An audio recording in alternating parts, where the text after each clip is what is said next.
మా latest videos కోసం మా ఈ తెలుగు న్యూస్ ఛానల్ సబ్స్క్రైబ్ చేసి గంట సింబల్ యాక్టివేట్ చేసుకోండి. ఈ నెల 24న అనగా 2025 జూలై 24న ఆషాఢ అమావాస్య రాబోతుంది. పరమ పవిత్రమైనది, చాలా శక్తివంతమైనది. కాబట్టి ఈ రోజున మర్చిపోకుండా కలబంద మొక్కతో ఇలా చేస్తే చాలు, తరతరాలు కూర్చుని తిన్నా తరగని ఆస్తి వస్తుంది, ఐశ్వర్యం మీ సొంతమవుతుంది. కాబట్టి కలబంద మొక్కతో ఈ చిన్న పరిహారం ఆచరించండి. ఈ అమావాస్య చాలా పవిత్రమైనదిగా పరిగణిస్తూ ఉంటారు, భావిస్తూ ఉంటారు. కాబట్టి ఈ అమావాస్య తిథి రోజున మర్చిపోకుండా కలబంద మొక్క పరిహారం చేస్తే మీకు ఎనలేని అదృష్టం వస్తుంది. 7 తరాల ఐశ్వర్యంతో పాటు 7 తరాలు కూర్చుని తిన్నా తరగని ఆస్తి వచ్చి పడడానికి అవకాశం ఉంటుందని మనకు పురాణాలు చెప్తూ ఉన్నాయి. శాస్త్రాల ప్రకారం ఈ అమావాస్యకు చాలా ప్రాధాన్యత ఇస్తూ ఉంటారు. ఇలాంటి రోజు కోసం సిద్ధ పురుషులు, యోగులు, సాధువులు ఎదురు చూస్తూ ఉంటారు. కాబట్టి ఈ రోజున ఈ చిన్న పరిహారం చేసుకోవటం వల్ల మీకు మంచి జరుగుతుంది. కలబంద మొక్కతో కొన్ని పరిహారాలు చేయటం ద్వారా మన ఇంట్లో ఉండే దరిద్రాలన్నిటినీ కూడా పోగొట్టుకోవచ్చు. ఇంట్లోకి లక్ష్మీదేవి వచ్చేలాగా చేసుకోవచ్చు. కలబంద మొక్క చాలా పవిత్రమైన మొక్కగా పరిగణిస్తారు. కలబంద మొక్కతో మనం నెగిటివ్ ఎనర్జీని కూడా బయటకు పోగొట్టుకోవచ్చు. కలబంద మొక్కతో కొన్ని పరిహారాలు చేసినా, కొన్ని విధి విధానాలను ఆచరించినా చాలా మంచి రిజల్ట్ వస్తుంది. వాస్తు శాస్త్రం ప్రకారం ఇంట్లో కొన్ని మొక్కలు ఉంచటం శుభప్రదం. కలబంద మొక్క కూడా అలాంటి మొక్కలలో ఒకటి. ఈ మొక్క అందరి ఇళ్లలో కనిపిస్తూ ఉంటుంది. కలబంద మొక్కను అదృష్ట మొక్కగా భావిస్తారు, అదృష్ట మొక్కగా కూడా పిలుస్తూ ఉంటారు. కలబంద మొక్క ఇంట్లో ఉంటే శుభం అని నమ్ముతూ ఉంటారు. ఎందుకంటే ఇది శుభాన్ని సూచిస్తుందని మనకు వేద పండితులు చెప్తూ ఉంటారు. దీనితో మనిషి జీవితం ముడిపడి ఉంటుంది. అలాగే కాకుండా మనిషి జీవితంలో వచ్చే కొన్ని రకాల సమస్యలను కూడా పోగొట్టుకోవడానికి ఈ కలబంద మొక్క పనిచేస్తుంది. కలబంద మొక్కను ఏ దిశలోనైనా సరే నాటవచ్చు. ఎందుకంటే కలబంద మొక్క ఏ దిశలో నాటినా మనకు మంచి ఫలితాలే వస్తాయని శాస్త్రాలు చెప్తూ ఉన్నాయి. కలబంద మొక్క ఏ వైపుకైతే ఎక్కువగా వాలి పెరుగుతూ ఉంటుందో దానిని బట్టి మన సంపాదనను కూడా మనం అంచనా వేసుకోవచ్చు. కుడివైపుకు వంగి కలబంద మొక్క పెరిగితే మన సంపాదన విపరీతంగా పెరుగుతుంది అని అర్థం. అదే ఎడమవైపుకు వాలి కలబంద మొక్క పెరిగితే మనకు ఎప్పుడూ కూడా ధనానికి లోటు ఉండదని అర్థం. అలా కాకుండా స్ట్రైట్గా కలబంద మొక్క పెరిగితే ఆ కలబంద మొక్క మన జీవితంలో మనకు ఎదుగుదలను ఇస్తుందని అర్థం అన్నమాట. ఇలా కలబంద మొక్క ఏ విధంగా పెరుగుతూ ఉంటుందో ఆ విధంగా ఇంట్లోని మనుషుల జీవితం అనేది ముడిపడి ఉంటుంది, సంపాదన అనేది సూచిస్తూ ఉంటుంది. అలానే కాకుండా కలబంద మొక్క ఇంట్లో గుబురుగా హైట్గా పెరిగితే మాత్రం మీ ఇంట్లో లక్ష్మీదేవి నివసిస్తుందని అర్థం. ఆ తల్లి మిమ్మల్ని అనుగ్రహిస్తుందని అర్థం. అంటే లక్ష్మీదేవి అనుగ్రహం ఉంది కాబట్టి కలబంద మొక్క అంత చక్కగా పెరుగుతుందని వేద పండితులు చెప్తూ ఉన్నారు. కాబట్టి సంపదకు మానవుడి యొక్క జీవితానికి ముడిపడి ఉంటుంది కలబంద మొక్క. కాబట్టి కలబంద మొక్కతో ఏం చేసినా కానీ మంచి ఫలితాలు వస్తాయి. కలబంద మొక్కను ఇంట్లో పెంచేటప్పుడు సరైన స్థలాల్లో పెట్టుకోవాలి. అలా పెట్టుకుంటే ఎప్పుడూ కూడా మనకు సంపదకు, ఆనందానికి లోటు అనేది ఉండదు. ముక్కోటి దేవతలు మీ ఇంట్లో నివసిస్తూ ఉంటారు. ఖచ్చితంగా ఇంట్లో కలబంద మొక్కను పెంచుకోవాలి. ఇంట్లో కలబంద మొక్కను నాటడం వల్ల పాజిటివ్ ఎనర్జీ అనేది వస్తుంది. దీనితో పాటు నెగిటివ్ ఎనర్జీ అంతా కూడా తొలగిపోతుంది. అలానే కలబంద మొక్కను ఇంట్లో పెంచుకుంటే మన ఇంట్లో శ్రేయస్సు, ఆనందము, శాంతి ఇవన్నీ కూడా నెలకొంటాయి. మీ ఇంటి వెనుక వైపు కలబంద మొక్కను పెంచితే అనవసరమైన ఖర్చులు తగ్గుతాయి, ఆదాయం అనేది బాగా పెరుగుతుంది. మీ జీవితంలో దరిద్రాలు పోయి అష్టైశ్వర్యాలు కలగాలంటే మనం అమావాస్య రోజు చక్కగా ఈ పరిహారం చేయాలి. మరి అసలు ఈ అమావాస్య రోజు కలబంద మొక్కతో ఏం చేయాలి అనే విషయాన్ని ఇప్పుడు మనం ఈ వీడియోలో వివరంగా తెలుసుకుందాము. ఫ్రెండ్స్, ఈ వీడియో చూసే ముందు జై శ్రీరామ్ అని ఒక చిన్న కామెంట్ చేయండి. అలాగే ఈ వీడియోకి ఒక లైక్ కొట్టడం మర్చిపోవద్దు. అమావాస్య రోజు కొడుకులు ఉన్నవారు తప్పనిసరిగా ఆ కొడుకులకు దిష్టి తీసుకోవాలి. అంటే ఉప్పుతో కానీ, ఆవలతో కానీ, ఎండుమిరపకాయలతో కానీ ఇలా మీకు తెలిసిన ఏదో ఒక పద్ధతిలో మగపిల్లలకు దిష్టి తీసుకోవాలి. అలా దిష్టి తీయటం వలన మీ కొడుకులపై ఉండే చెడంతా కూడా పోయి త్వరగా వృద్ధిలోనికి వస్తారు. అంతేకాదు ఈ అమావాస్య రోజు ఎవ్వరూ కూడా చింతపండు తినకూడదు. ఏ రూపంలోనూ కూడా చింతపండును స్వీకరించకూడదు. కూరల్లో కూడా చింతపండు వాడకూడదు. అంటే పులుసు కూరలను ఈరోజు ఇంట్లో వాడకూడదు. ఎవరు ఈరోజు పులుసు కూరలు తినకూడదు. ఆషాఢ మాసంలోని చివరి రోజైన అమావాస్యను చుక్కల అమావాస్య అని, వాజసనేయి అమావాస్య అని అంటారు. ఈ రోజున పితృదేవతలను స్మరించుకున్న, గౌరీ వ్రతం చేసిన, దీప పూజ నిర్వహించిన గొప్ప ఫలితం దక్కుతుందని శాస్త్రాలు తెలియజేస్తూ ఉన్నాయి. పంచాంగం ప్రకారం జనవరిలో వచ్చే మకర సంక్రాంతికి ఎంత ప్రాముఖ్యత ఉందో ఆషాఢ మాసం చివరిలో వచ్చే కర్కాటక సంక్రాంతికి కూడా అంతే ప్రాధాన్యత ఉంది. మకర సంక్రాంతి సమయంలో ఉత్తరాయణం మొదలైతే కర్కాటక సంక్రాంతికి దక్షిణాయనం మొదలవుతుంది. దక్షిణాయన కాలంలో పితృదేవతలు మనకు సమీపంలోనే ఉంటారని శాస్త్రాలు చెప్తూ ఉన్నాయి. అందుకే దక్షిణాయనంలో వచ్చే తొలి అమావాస్య అయినటువంటి ఈ రోజున పితృదేవతలకు ఆహ్వానం పలుకుతూ తర్పణాలను విడిస్తే మంచిదని పెద్దలు సూచించారు. ఆషాఢ అమావాస్య రోజున గౌరీ పూజ చేస్తారు. ఆషాఢ అమావాస్య మరుసటి రోజు నుండి శ్రావణ మాసం మొదలవుతుంది. శ్రావణ మాసం అంటే పెళ్ళిళ్ళు, అనేక శుభకార్య ముహూర్తాలు మొదలయ్యే కాలం. కాబట్టి ఈ శ్రావణంలో అవివాహితులు మంచి పెళ్లి సంబంధం కుదరాలని కోరుకుంటూ మాసానికి ముందు రోజున అనగా ఈ చుక్కల అమావాస్య రోజున కన్నెపిల్లలు గౌరీదేవిని పూజిస్తారు. పసుపు ముద్దను గౌరీదేవిగా భావించి కొలుసుకుంటూ ఉంటారు. బియ్యపు పిండితో చేసిన కుడుములను అమ్మవారికి నైవేద్యంగా సమర్పిస్తారు. ఈరోజు గౌరీ పూజ చేసుకుని అమ్మవారి రక్షా కంకణాన్ని ధరిస్తే అవివాహితులకు త్వరలోనే వివాహం జరుగుతుందని విశ్వాసం. ఈ అమావాస్య రోజున పెళ్లిగాని వారే కాదు, కొత్త కోడళ్లకు కూడా చుక్కల అమావాస్య పేరుతో ఒక నోమును నోచుకుంటారు. కొత్త కోడళ్ళు గౌరీ పూజను చేసి సాయం సంధ్య వేళ వరకు నిష్టగా ఉపవాసాన్ని ఆచరిస్తారు. అమ్మవారి ముందు 100 చుక్కలు పెట్టి వాటి మీద 100 దారపు పోగులను పెడతారు. ఆ దారపు పోగులను ఒక దండగా అల్లుకుని మర్నాటి వరకు ధరిస్తారు. స్తోమత ఉన్నవారు నోము సందర్భంగా బంగారపు చుక్కలను కూడా పూర్వకాలంలో దానం చేసేవారు. దక్షిణాయనం ఖగోళానికి సంబంధించిన పండుగ కాబట్టి ఆకాశంలో చుక్కలను సూచిస్తూ ఈ నోము ఆచారంగా మొదలై ఉండవచ్చును అని పెద్దలు అంటున్నారు. తమ మాంగళ్యం కలకాలం క్షేమంగా ఉండాలన్నదే ముత్తైదువుల కోరిక. ఆషాఢ మాసంతో సూర్యుడు దక్షిణాయనానికి మరలుతాడు. రాత్రి వేళలు పెరుగుతాయి. చలి మొదలవుతుంది. చలి, చీకటి అనేవి అజ్ఞానానికి, బద్ధకానికి, అనారోగ్యానికి చిహ్నాలు. వాటిని ప్రారద్రోలి వెలుగుని, వేడిని ఇచ్చేవి దీపాలు. అందుకు సూచనగా ఆషాఢ అమావాస్య రోజు దీప పూజను చేస్తారు. ఇందుకోసం పీటలు లేదా చెక్క పలకలను శుభ్రంగా అలికి వాటి మీద ముగ్గులు వేస్తారు. ఆ పలకల మీద ఇంట్లో ఉన్న దీప స్తంభాలు లేదా కుందులను పెడతారు. ఆ దీపాలను పసుపు కుంకుమలతో అలంకరించి వెలిగిస్తారు. అలాగే ఈ అమావాస్య రోజు శివుణ్ణి పూజించినా కూడా విశేషమైన ఫలితాలు కలుగుతాయి. ఈ అమావాస్య రోజు కలబంద మొక్కతో ఒక పరిహారం చేస్తే చాలు తరగని ఆస్తి వస్తుందని శాస్త్రాలు చెప్తూ ఉన్నాయి. ఈరోజు ఒకవేళ మీ ఇంట్లో కలబంద మొక్క ఉంటే ఒక గ్లాస్ నీళ్లను తీసేసుకొని అందులో కొద్దిగా బెల్లాన్ని వేసేసి ఆ నీటిని కలబంద మొక్కకు పోస్తే విశేషమైన ధనాకర్షణ శక్తి మీకు లభిస్తుంది.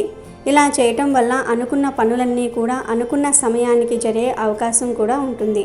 ఈ అమావాస్య రోజున కనుక కలబంద మొక్కను మనం ఇంట్లో నాటుకుంటే చాలా అదృష్టం అని భావిస్తారు. ఆర్థికంగా బాగా కలిసి వస్తుందని కూడా నమ్ముతూ ఉంటారు. అలా చేసుకోవటం వల్ల మన సంపద పెరుగుతుందని కూడా చాలామంది అనుకుని కలబంద మొక్కను తెచ్చుకొని అమావాస్య తిథి రోజు ఇంట్లో నాటుకోవడం జరుగుతుంది. అలా నాటడం వల్ల లక్ష్మీదేవి ఇంట్లోనే శాశ్వతంగా ఉండిపోతుంది. ఈ అమావాస్య పవిత్రమైనది కదా. ఈ రోజున మర్చిపోకుండా కలబంద మొక్కతో ఇప్పుడు మనం చెప్పుకోబోయే విధంగా ఈ చిన్న పరిహారం చేసుకోండి. మీకు అదృష్టము, ఐశ్వర్యము కలుగుతుంది. ఈరోజు దిష్టికి సంబంధించిన వస్తువులు మార్చుకోవచ్చు లేదా కొత్తవి కట్టుకోవచ్చు. అంటే దిష్టి గుమ్మడికాయ, దిష్టి నిమ్మకాయలు, కలబంద మొక్క, పటిక ఇలాంటివి ఇంటి ముందు కడుతూ ఉంటారు కదా. ఈ దిష్టి వస్తువులను తీసి మార్చుకోవచ్చు లేదా కొత్తవి కట్టుకోవచ్చు. కలబంద మొక్కకు నరదృష్టిని తొలగించే అద్భుత శక్తులు ఉన్నాయి. అంతేకాదు కలబంద మొక్క మన కష్టాలను తీర్చగలదు, మన జీవితాన్ని అద్భుతంగా మార్చగలదు, దరిద్రాలన్నీ కూడా వదిలించగలదు. దరిద్రం అంటే ధనం లేకపోవటం అని చాలామంది భావిస్తూ ఉంటారు. కానీ దరిద్రం అంటే ధనం లేకపోవటం ఒక్కటే కాదు, మంచి ఆరోగ్యం లేకపోతే అది దరిద్రమే. కడుపు నిండా తినలేకపోవటం దరిద్రమే. కంటి నిండా నిద్రించలేకపోవటం దరిద్రమే. పిల్లలు లేకపోవటం దరిద్రమే. పిల్లలు ఉన్నా వారు మాట వినకపోతే అది దరిద్రమే. ఇంట్లో ధనం ఉన్నా దాన్ని అనుభవించలేకపోవటం దరిద్రమే. ఎప్పుడూ గొడవలు పడుతూ మనశ్శాంతి లేకుండా ఎంత పెద్ద బంగ్లాలో ఉన్నా ఏ లాభం? ఇలా దరిద్రం రకరకాలుగా ఉంటుంది. ఈ కలబంద మొక్క పరిహారం చేసుకుంటే ఈ దరిద్రాలన్నీ కూడా పోతాయి. మీరు సంతోషంగా మనశ్శాంతిగా ఉండగలుగుతారు. కలబంద మొక్క ఎంతో శక్తివంతమైనది. ఈ పరిహారం అందరికీ తెలుసు. అందుకే అందరూ ఇంటి ముందు కలబంద మొక్కను కడతారు. ఇంటి ముందు కట్టకపోయినా ఇంటి ముందైతే ఖచ్చితంగా పెంచుతారు. కలబందలో చాలా విశేషాలు ఉన్నాయి. కలబంద మొక్కను ఇంటి ముందు కట్టాలి అనుకునేవారు లేదా ఉన్న కలబంద మొక్కను తీసేసి కొత్త కలబంద మొక్కను మార్చాలి అనుకునేవారు అమావాస్య రోజు మార్చుకుంటే చాలా మంచిది. ఇక ప్రత్యేకించి అమావాస్య రోజు కలబందతో ఒక పరిహారం చేసుకుంటే తరతరాలకు తరగని ఐశ్వర్యం వస్తుంది. లక్ష్మీదేవి అనుగ్రహంతో మీకు ఉన్న దరిద్రమంతా కూడా వదిలిపోతుందని పెద్దలు చెప్తూ ఉన్నారు. ఈ కలబంద మొక్క పరిహారం చేసుకుంటే అద్భుతమైన ఫలితాలు వస్తాయని గ్రంథాలు చెప్తూ ఉన్నాయి. అసలు ఏం చేయాలి అంటే ఏమీ లేదు. ఈ అమావాస్య రోజు చక్కగా ఒక కలబంద మొక్కను తెచ్చుకోండి. వేర్లతో సహా పీకి తెచ్చుకోండి. మీ ఇంటి దగ్గర పెంచుకునే మొక్కను అయినా సరే పరిహారానికి వాడుకోవచ్చు, లేదా బయట నుండి సపరేట్గా అయినా సరే తెచ్చుకోవచ్చు. ఇలా కలబంద మొక్కను తెచ్చుకొని ఆ మొక్కను ముందు తడి వస్త్రంతో తుడవండి. తర్వాత ఆ కలబంద మొక్కకు పసుపు కుంకుమలతో బొట్లు పెట్టండి. ముందు పసుపు బొట్టు పెట్టి ఆ పైన కుంకుమ బొట్టు పెట్టండి. తరువాత ఈ కలబందను తీసుకుని వెళ్ళి ఒక ప్లేట్లో పెట్టండి. రాగి, ఇత్తడి, స్టీల్, గాజు ఇలా ఏ ప్లేట్లో పెట్టినా పర్వాలేదు. ప్లేట్లో పెట్టిన తర్వాత ఈ ప్లేట్లోనే కొన్ని ఆవాలను వేయండి. అంటే ఒక స్పూన్ ఆవాలను ప్లేట్లో పోసేయండి.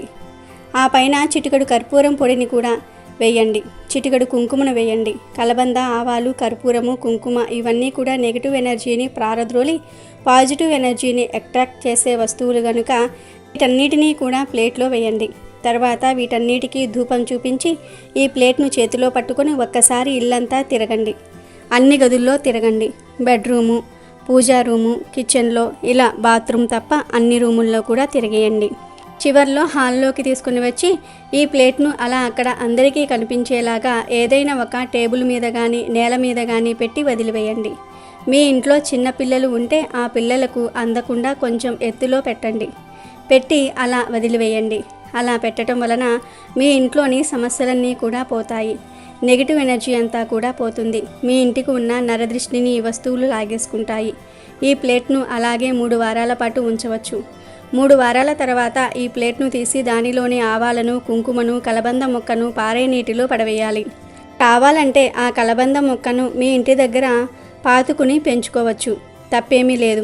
అనుమానంగా ఉంటే పారే నీటిలో పడవేయవచ్చు. అమావాస్య కలిసి వచ్చిన రోజున కలబంద మొక్కతో ఈ తేలికపాటి పరిహారం చేసుకుంటే చాలా అద్భుతాలు జరుగుతాయి. దరిద్రమంతా కూడా పోతుంది. ధన సమస్యలు పోతాయి. ధనలాభం కలుగుతుంది. తరతరాలకు తరగని ఐశ్వర్యం వస్తుంది. మీరు మీ ఇంట్లో వారందరూ కూడా సంతోషంగా ఉండగలుగుతారు. లక్ష్మీ అనుగ్రహం కలుగుతుంది. మీకు అన్ని శుభాలే జరుగుతాయి. ఔషధ మొక్కగా కలబంద ప్రసిద్ధి చెందింది.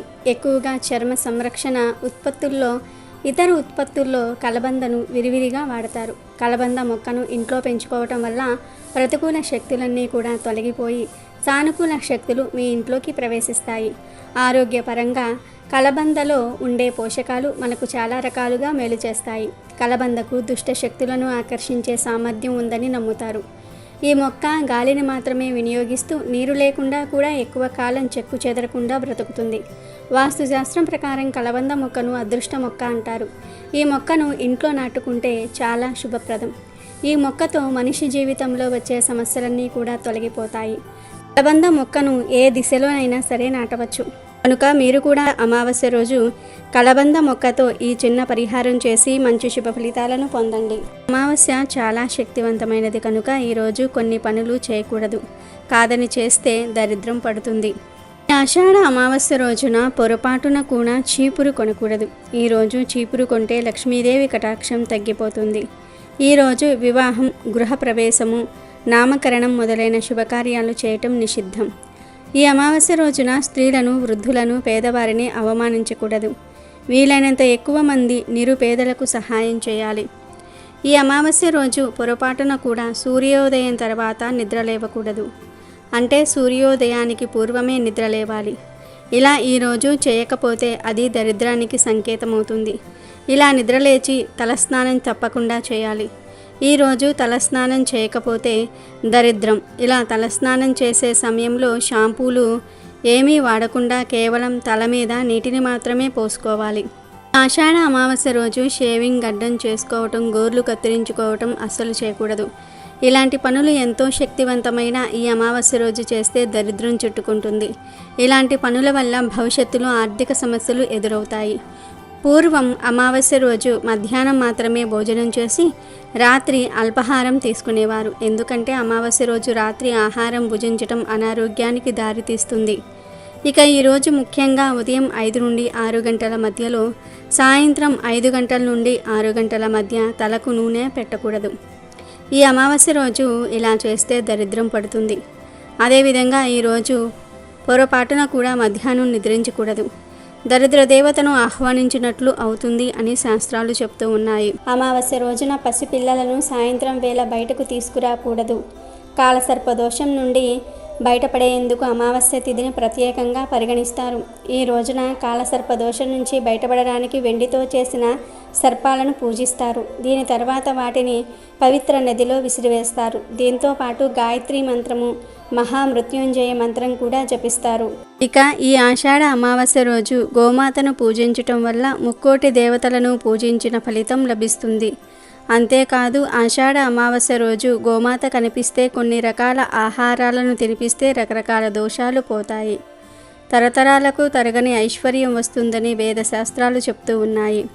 మరి ఎంతో పవిత్రమైన గోవుకు ఆషాఢ అమావాస్య రోజు ఏం తినిపించాలి అంటే, ఆషాఢ అమావాస్య రోజు పచ్చిగడ్డిని గోవుకు ఆహారంగా పెట్టడం వల్ల సకల ఐశ్వర్యాలు కలుగుతాయి, కష్టాలు పోతాయి.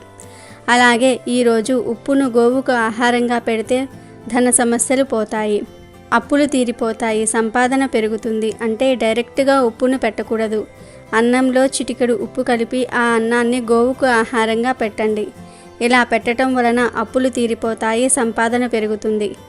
ఈరోజు గోమాత కనిపిస్తే ఆ గోమాతకు నానబెట్టిన శనగలను తినిపిస్తే ఆధ్యాత్మిక చింతన లభిస్తుంది. సన్మార్గంలో నడవవచ్చు, దైవ చింతన పెరుగుతుంది. మీకు ఎవరైనా శత్రువులు ఉంటే ఈరోజు గోమాతలకు దోసకాయలను పెట్టాల్సి ఉంటుంది. దీంతో శత్రు నివారణ జరుగుతుంది. ఈరోజు గోమాతలకు బెండకాయలను తినిపిస్తే మనోధైర్యం పెరుగుతుంది. ఏ పని చేయడానికైనా కావాల్సినంత ధైర్యం వస్తుంది. బాగా అప్పులు ఉన్నవారు ఆషాఢ అమావాస్య రోజు నానబెట్టిన కందులను గోమాతకు తినిపించాలి. దీంతో రుణ విముక్తి చెందుతారు. పిల్లలు విద్యారంగంలో ఎదగాలంటే వారి తల్లిదండ్రులు ఈరోజు గోమాతలకు నానబెట్టిన పొట్టు పెసరపప్పును తినిపించాల్సి ఉంటుంది. మానసిక ప్రశాంతత కావాలనుకునేవారు ఈరోజు గోమాతకు దొండకాయలు పెట్టాలి. గోమాతకు అరటి పండ్లు తినిపిస్తే ఉన్నత పదవి పొందుతారు. సంతానం కోసం వేచి చూస్తున్న వారు ఈరోజు గోమాతకు వంకాయలను తినిపిస్తే ఫలితం ఉంటుంది. వ్యాపారంలో అభివృద్ధిని కోరుకునేవారు గోమాతకు క్యారెట్లను పెట్టాలి. నరఘోష ఉన్నవారు గోమాతకు బంగాళాదుంపలను తినిపించాలి. వివాహం కాని వారు గోమాతకు టమాటాలను పెట్టాలి. ఈరోజు గోమాతకు బీట్రూటు, పాలకూర తినిపిస్తే మీరు ధనవంతులు అవుతారు, ఐశ్వర్య ప్రాప్తి కలుగుతుంది. ఆషాఢ అమావాస్య రోజు గోమాత కనిపిస్తే ఆ గోమాతకు నానబెట్టిన ఉలువలు పెడితే వృత్తిలో నిలకడ లభిస్తుంది. ఇలా ఆషాఢ అమావాస్య రోజు ఆయా పదార్థాలను భక్తితో గోవులకు సమర్పించుకుంటే మీకు ఉన్న సమస్యలు సులభంగా పోతాయి. తరతరాలకు తరగని ఐశ్వర్యం వస్తుంది. సకల దేవతల అనుగ్రహం కలుగుతుంది. నరకాలు తప్పుతాయి, కష్టాలన్నీ కూడా పోతాయి, లక్ష్మీదేవి అనుగ్రహం కలుగుతుంది, మీ దశ మారిపోతుంది, రాజయోగం పడుతుంది. ఈ అమావాస్యతో ఆషాఢ మాసం ముగిసిపోతుంది. ఇక ఈ అమావాస్య మరుసటి రోజు నుండి శ్రావణ మాసం ప్రారంభమవుతుంది. శ్రావణ మాసానికి ముందు వచ్చే అమావాస్య గనుక ఈ అమావాస్యకు ఎంతో ప్రాధాన్యతను ఇచ్చారు. కాబట్టి నిమ్మకాయతో ఇలా చేస్తే చాలు, కటిక పేదవాడు కూడా ధనవంతుడు అవుతాడు. మీ సుడి తిరిగిపోతుంది. అద్భుతమైన ఫలితాలతో మీ జీవితం మారిపోతుంది. నిమ్మకాయ గురించి మన అందరికీ తెలిసిందే కదా. నిమ్మకాయతో పరిహారం చేస్తే ఖచ్చితంగా సిద్ధిస్తుంది. చాలా మంచి రిజల్ట్ అనేది వస్తుంది.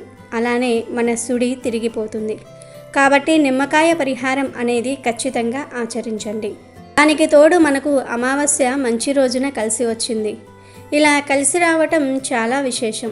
ఈరోజు చేసే పూజ కావచ్చు, ఈరోజు చేసుకునే పరిహారానికి కావచ్చు మంచి ఫలితం అనేది ఉంటుంది. ఈ ఫలితాన్ని మనం చూసి ఆశ్చర్యపోతాము. కాబట్టి మీరు మర్చిపోకుండా ఈ పరిహారం చేసుకోండి. అసలు ఈ అమావాస్య రోజు నిమ్మకాయ పరిహారం ఎలా చేయాలి అనే విషయాన్ని ఇప్పుడు మనం ఈ వీడియోలో వివరంగా తెలుసుకుందాము. నిమ్మకాయ పరిహారం చేయండి.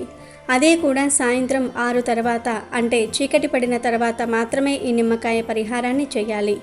ఈ నిమ్మకాయ పరిహారం సర్వ దరిద్రాలను తీసేస్తుంది, అష్టైశ్వర్యాలను తెచ్చిపెడుతుంది, అన్ని విధాలుగా కూడా మనకు బాగా ఉపయోగపడేలాగా చేస్తుంది. నిమ్మకాయే కదా అనుకుంటాం, కానీ నిమ్మకాయకు అతీత శక్తి ఉంటుంది. నిమ్మకాయతో చేసే పరిహారం తప్పక సిద్ధిస్తుంది. ముఖ్యంగా ఈ అమావాస్య రోజు చేసుకునే నిమ్మకాయ పరిహారం అయితే ఇంకా మంచి ఫలితాన్ని తెచ్చిపెడుతుందని శాస్త్రాలు చెప్తూ ఉన్నాయి. అందుకే ఒక్క నిమ్మకాయను తీసుకోండి. మహా అయితే నిమ్మకాయకు ఒక 5 రూపాయలు ఖర్చు అవుతాయి అంతే, అంతకంటే ఇంకా మనకేం ఖర్చు కాదు కదా. అందుకే ఇలా 5 రూపాయలు పెట్టి ఒక నిమ్మకాయను తెచ్చుకొని పరిహారం చేసుకుంటే మాత్రం ఇక మీ సుడి తిరిగిపోయి మీకు అంతా కూడా మంచి జరగటంతో పాటు చాలా అద్భుతమైన ఫలితాలు కూడా ఉంటాయి. కానీ గుర్తుపెట్టుకోండి, పరిహారానికి ఎప్పుడూ కూడా పండిన నిమ్మకాయనే వాడాలి. పచ్చి నిమ్మకాయను వాడి మీరు పరిహారం చేసుకుంటే పెద్దగా ఫలితమైతే రాదు. కనుక ఈ పరిహారానికి కూడా పండిన నిమ్మకాయను తీసుకోండి. తీసేసుకున్న తర్వాత మీరు ఈ పరిహారం చేసుకోండి, సరిపోతుంది. ఇది ఇంటి పరంగా బాగా ఉపయోగపడుతుంది. ఇంటి పరంగా కొంతమందికి కలిసి రాదు, ఇంట్లో ఏదో ఒక ఇబ్బంది ఉంటూనే ఉంటుంది, ఇంటి పరంగా బాధలు ఉంటూ ఉంటాయి కదా. అలాంటి వాళ్ళు ఈ పరిహారం చేయటం వల్ల అయితే అద్భుతం జరుగుతుంది. అసలు ఈరోజు నిమ్మకాయతో ఏం చేయాలి అంటే ఏమీ లేదు. ముందు ఒక నిమ్మకాయను తీసుకుని దానిని 2 ముక్కలుగా కట్ చేయండి. కట్ చేసిన తర్వాత ఈ 2 ముక్కల మీద పసుపును కుంకుమను రాయండి. అంటే ఒక ముక్కకు పసుపును రాయండి, ఒక ముక్కకు కుంకుమ రాయండి. తర్వాత ఈ 2 ముక్కలను తీసుకొని మీ ఇంటి బయటకు వచ్చేయండి. అంటే మెయిన్ డోర్ బయటకు వచ్చి గుమ్మానికి 2 వైపులా కొంచెం కొంచెం ఉప్పును పోయండి. అంటే 2 గుప్పెళ్ళ ఉప్పు తెచ్చుకొని గుమ్మానికి ఒక్కో వైపు పిడికిడేసి పోయండి. అంటే కుప్పలాగా పోయండి. ఉప్పును ఎందుకు పోయాలంటే ఉప్పు నెగిటివ్ ఎనర్జీని లాగేసుకుంటుంది. మనకు ఉండే సమస్యలను కష్టాలను తొలగించే శక్తి ఉప్పుకు ఉంటుంది. ఉప్పు అంటే లక్ష్మీదేవి స్వరూపం. ఉప్పు ధన సమస్యలను తొలగించి ధనాన్ని ఆకర్షిస్తుంది. కనుక ముందు ఉప్పు పోసి ఆ పైన ముందుగా కట్ చేసి పెట్టుకున్న 2 నిమ్మకాయ ముక్కలను ఇక్కడ చూపిస్తున్న విధంగా, అంటే వీడియోలో చూపిస్తున్న విధంగా పెట్టుకోండి. అలా నిమ్మకాయలు పెట్టిన తర్వాత ఆ నిమ్మకాయల మీద 2 కర్పూరం బిళ్ళలను పెట్టండి. పెట్టి ఆ కర్పూరం బిళ్ళల్ని అగ్గిపుల్లతో వెలిగించేయండి. అలా వెలిగించేసిన తర్వాత మీరు మీ ఇంట్లోకి వెళ్ళి మీ పనులు మీరు చూసుకోవచ్చు. ఈ కర్పూరం బిళ్ళలు వెలుగుతున్నంతసేపు మీరు తలుపులు తీసే ఉంచాలి, క్లోజ్ చేయకూడదు. కర్పూరం బిళ్ళలు ఆరిపోయాక తలుపులు వేసుకున్నా తప్పేమీ లేదు. కర్పూరం ఆరిపోయాక ఆ ఉప్పును నిమ్మకాయ ముక్కలను రాత్రంతా అక్కడే వదిలివేయండి. ఈ పరిహారాన్ని అమావాస్య రోజు సాయంత్రం 6 గంటల నుండి 12 గంటల మధ్యలో ఎప్పుడైనా సరే చేసుకోవచ్చు. పగలు మాత్రం చేయకూడదు. ఇక గుమ్మం దగ్గర ఉన్న ఉప్పును నిమ్మకాయ ముక్కలను మరునాడు ఉదయం లేవగానే తీసేసి ఒక కవర్లో వేసేసి ఆ కవర్ను తీసుకుని వెళ్ళి పెద్ద మర్రి చెట్టు మొదట్లో కానీ రావి చెట్టు మొదట్లో కానీ పడేయండి. ఈ చెట్లు అందుబాటులో లేకపోతే పారే నీటిలో పడవేయండి. అంటే కాలువలు, నదులు ఇలా పారే నీళ్లు ఉంటాయి కదా, ఆ నీటిల్లో పడేయండి, సరిపోతుంది. ఈ చిన్న పరిహారం చేయటం వల్ల ఇంట్లోని దరిద్రం పోతుంది, సకల దరిద్రాలు పోతాయి, నెగిటివ్ ఎనర్జీ పోతుంది, దిష్టి దోషాలు కూడా పోతాయి. కటిక పేదవాడు కూడా ధనవంతుడిగా మారిపోతాడు. అంతేకాదు ఇలా ఈ చిన్న పరిహారం చేసుకోవటం వల్ల చాలా మంచి ఫలితాలు ఉంటాయి. మన జీవితం మారిపోతుంది, మనకంతా కూడా మంచి జరుగుతుంది, మంచి ఫలితాలతో అద్భుతాన్ని చూడగలుగుతాము. ఇది చాలా చిన్న పరిహారం, కానీ ఫలితం మాత్రం చాలా ఎక్కువగా ఉంటుంది. ఆ ఫలితాన్ని చూసి మీరు ఆశ్చర్యపోతారు. కాబట్టి ఈ విధంగా ఈ చిన్న పరిహారం అనేది ఆచరించండి. ఈ నిమ్మకాయ పరిహారం చేసినట్టు కానీ చేస్తున్నట్లు కానీ ఎవరికీ చెప్పకండి. ఇది మీరు రాత్రిపూట చేస్తే చాలా మంచిది. అంటే 7 గంటలు దాటిపోయిన తర్వాత కానీ 6 గంటలు దాటిన తర్వాత కానీ చేసుకోండి. ఇలా చేసుకుంటే చక్కగా ఫలితం ఉంటుంది. కొందరిని చూస్తూ ఉంటాం, ఇంట్లో వారికే పడదు. భార్యాభర్తల మధ్య తీవ్రమైన ఇబ్బందులు, గొడవలు వస్తూ ఉంటాయి. కష్టాలు, బాధలు, ఆర్థికంగా అస్సలు బాగోవు, ఇల్లు కలిసి రాదు, అసలు ఏం బాగుండదు కదా. అలాంటి వాళ్లకు అనుకూలించే పరిహారం ఈ నిమ్మకాయ పరిహారం. ఈ నిమ్మకాయ పరిహారం చక్కగా మనకు ఉపయోగపడుతుంది. ఎలాంటి డౌట్ అనేది కూడా ఉండదు. నమ్మకంతో చేస్తే చాలు ఈ పరిహారం సిద్ధిస్తుంది. మనకు అంతా కూడా మంచి జరుగుతుంది. ఎందుకంటే నెగిటివ్ ఎనర్జీని తీసివేస్తుంది, చెడుని లాగేసుకుంటుంది, మన కష్టాలను తొలగించేస్తుంది. ఒకవేళ మనకు తెలియకుండా నకారాత్మక శక్తులు మన ఇంట్లో ఉంటే అవి కూడా పోతాయి. మనకు నార్మల్ రోజుల కంటే ఇలాంటి తిదివార నక్షత్రాలు అంటే ఈ పున్నమి కావచ్చు, అమావాస్య కావచ్చు, అష్టమి, పంచమి తిథులలో ఈ యొక్క నకారాత్మక శక్తులు కొంచెం ఎక్కువగా ఉంటూ ఉంటాయి. కొన్ని ఇబ్బందులను క్రియేట్ చేస్తాయి. ఎలా అంటే ఇంట్లో పిల్లలే గొడవ పడేటట్లు, పెద్దలు గొడవ పడేటట్లు చేస్తాయి. ఇలాంటివి చాలామంది నమ్ముతూ ఉంటారు. కొంతమంది నమ్మరు. మన పెద్దవారు చెప్తూ ఉంటారు, మాకు అమావాస్య కలిసి రాదు, ఇబ్బంది కలుగుతుంది, ఏం చేయాలో అర్థం కాదని కొంతమంది బాధపడిపోతూ ఉంటారు కదా. జరగకుండా ఉపయోగపడే పరిహారం ఈ పరిహారం మాత్రం చక్కగా మీకు సిద్ధిస్తూ ఉంటుంది. కాబట్టి సాధ్యపడిన తర్వాతే చేసుకోండి. అలాంటప్పుడే మీకు ఫలితం అధికంగా ఉంటుంది. మనకు ఎలాంటి ఇబ్బంది అనేది ఉండదు. రాత్రి సమయంలోనే చెడు అనేది మన ఇంట్లోకి ప్రవేశిస్తుంది. కాబట్టి ఆ చెడు నుంచి కూడా మనం విముక్తి కలిగించుకోవడానికి ఉపయోగపడే పరిహారం ఈ పరిహారం. చక్కగా మనకు సిద్ధింపబడే పరిహారం కాబట్టి నమ్మకంతో ఆచరించండి. ఆచరించేసి ఫలితం పొందండి. అలానే మీకు ఉండే ఇబ్బంది అంతా కూడా తొలగించుకొని అష్టైశ్వర్యాలను కలిగించుకోండి. ఇది చాలా చిన్న పరిహారం, కానీ ఈ అమావాస్య చాలా శక్తితో కూడుకొని వస్తుంది. ఈరోజు ఈ నిమ్మకాయ పరిహారం చేసుకోవటం వలన సంపాదన కూడా పెరుగుతుంది. లక్షల నుండి కోట్లు సంపాదించే స్టేజ్కి వెళ్తారు. అంచెలంచెలుగా సంపాదన అనేది పెరుగుతుంది. కటిక పేదవాడు కూడా ధనవంతుడు అవుతాడు. అంటే ఒకేసారి కోట్లు వచ్చి పడిపోతాయని కాదు, నిదానంగా మీ సంపాదన అనేది పెరుగుతుంది. ధన ద్వారాలు తెరుచుకుంటాయి. అంతేకాదు అమావాస్య రోజు ఒకవేళ మీరు దూర ప్రయాణం చేయాల్సిన అవసరం వస్తే మీ దగ్గర ఒక నిమ్మకాయను ఉంచుకోండి. అలా ఉంచుకోవటం వలన ప్రమాదాలు జరగకుండా ఉంటాయి. ఒంట్లో నలత తగ్గుతుంది. ప్రయాణాలు చేసేటప్పుడు ఇబ్బంది పడకూడదు, ఎలాంటి దుర్ఘటనలు జరగకూడదు. మాకు మంచి జరగాలనుకునేవారు ఒక నిమ్మకాయను మీతో పాటు పెట్టుకుని ప్రయాణానికి వెళ్ళండి. మీరు వెళ్ళాల్సిన చోటికి వెళ్ళిన తర్వాత ఆ నిమ్మకాయను తీసి దారి పక్కన పడేయండి. ఆ నిమ్మకాయను పెట్టుకుని వెళ్ళటం వల్ల ఏమవుతుంది అంటే ఏదైనా చెడు ఉంటే ఆ నిమ్మకాయ తీసేసుకుంటుంది, మనకు మంచి ఫలితాన్ని ఇస్తుంది. మనకు ఎలాంటి ఇబ్బంది అనేది కలగకుండా చూసుకుంటుంది. నిమ్మకాయకు అన్ని పవర్స్ ఉన్నాయి. నిమ్మకాయే కదా అనుకుంటాం, కానీ నిమ్మకాయ చాలా పవిత్రతను కలిగి ఉంటుంది. నిమ్మకాయ దిష్టి దోషాలను తీయడానికి, మనకు ఉండే ఇబ్బందులన్నిటినీ కూడా పోగొట్టుకోవడానికి, మనకంతా కూడా మంచి జరిగేలాగా చేయడానికి బాగా ఉపయోగపడుతుంది. కాబట్టి మీరేంటంటే ఇలా ఈ చిన్న చిన్న పరిహారాలు నిమ్మకాయలతో ఇలా చేసుకొని ఫలితం పొందండి. అలాగే అమావాస్య రోజున తప్పనిసరిగా అందరూ ఒక నిమ్మకాయతో ఇప్పుడు మనం చెప్పుకున్న చిన్న పరిహారం చేయండి. అలా చేసుకోవటం వలన మీకు ఎంతో మేలు జరుగుతుంది. కష్టాలు, బాధలు, సమస్యలు అన్నీ పోతాయి. ధన సమస్యలు పోతాయి. ధన లాభం కలుగుతుంది. అలా మంచిది కనుక అందరూ కూడా ఈ నిమ్మకాయ పరిహారం చేసి శుభ ఫలితాలను పొంది ఆనందంగా జీవించండి. వీడియో నచ్చితే లైక్ చేయండి, షేర్ చేయండి, బట్ సబ్స్క్రైబ్ చేసుకోవడం మర్చిపోవద్దు.